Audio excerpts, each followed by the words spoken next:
तो दोस्तों टाटा मोटर्स ने अपने क्वार्टर वन के नंबर को डिस्क्लोज कर दिया है। तो चलिए देखते हैं क्या है क्वार्टर वन के नंबर्स के अंदर डाटा बेसिकली यहाँ पे क्रॉस में दिया गया है। तो देखिए पिछले क्वार्टर में कंपनी ने 1,19,503 करोड़ का रिवेन्यू जनरेट किया था ऑपरेशन के थ्रू। पिछले साल 1,07,102 करोड़ के आसपास, जबकि अभी देखें तो गिर के 1,04,407 करोड़ आपको जाता हुआ देखने को मिला। तो कंपनी के रिवेन्यू के अंदर देखें तो रिवेन्यू के अंदर आपको गिरावट आपको देखने को मिली है। लगभग बोल सकते हैं 2.5% के आसपास की गिरावट है कंपनी के रिवेन्यू के अंदर साल दर साल।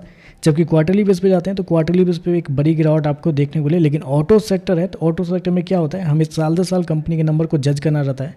तो साल दर साल देखें तो 2.5% के आसपास की गिरावट आपको देखने को मिली, जो कि एक्सपेक्टेड भी थी। ये कोई सरप्राइज नहीं है।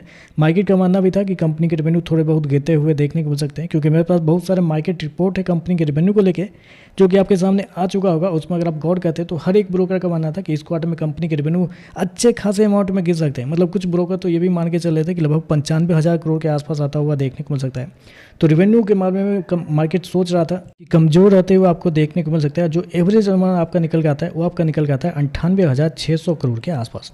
तो आप कह सकते हैं मार्केट के अनुमान से बेहतर कंपनी के रेवेन्यू आपको देखने को मिल रहे हैं। चलिए खर्चे क्या है वो देखते हैं। तो देखिए पिछले क्वार्टर में कंपनी 1,09,056 करोड़ खर्च की थी। पिछले साल 99,890 करोड़, जबकि अभी देखें तो 1,04,41 करोड़ आपको देखने को मिला। तो खर्चे देखें तो खर्चे आपको ठीक है, कंट्रोल में आपको देखने को मिल रहे हैं। चलिए कंपनी का प्रॉफिट क्या निकलता है वो देख लेते हैं।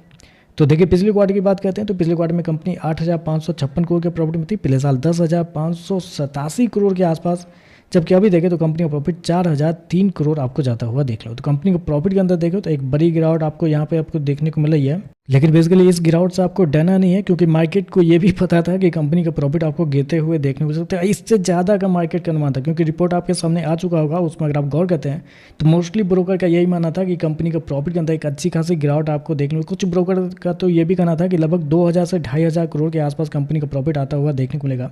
जो एवरेज अनुमान आपका निकल के आता है वो आपका निकल के आता है 3,670 करोड़ के आसपास।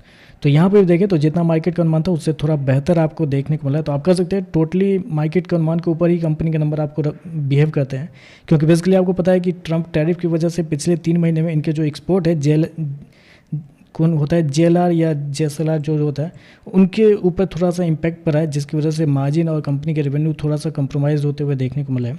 EPS की बात करते हैं तो देखिए पिछले क्वार्टर में 23.5 के आसपास, पिछले साल 14.5 अभी देखें तो 10.5 के आसपास आपको देखने को मिला है। तो ओवरऑल देखें तो मेरे हिसाब से नंबर को आप पॉजिटिव कहेंगे। अगर आप मार्केट एस्टीमेट के हिसाब से देखते हैं तो पॉजिटिव ही है, अगर उसको हटा के देखते हैं तो नेगेटिव है।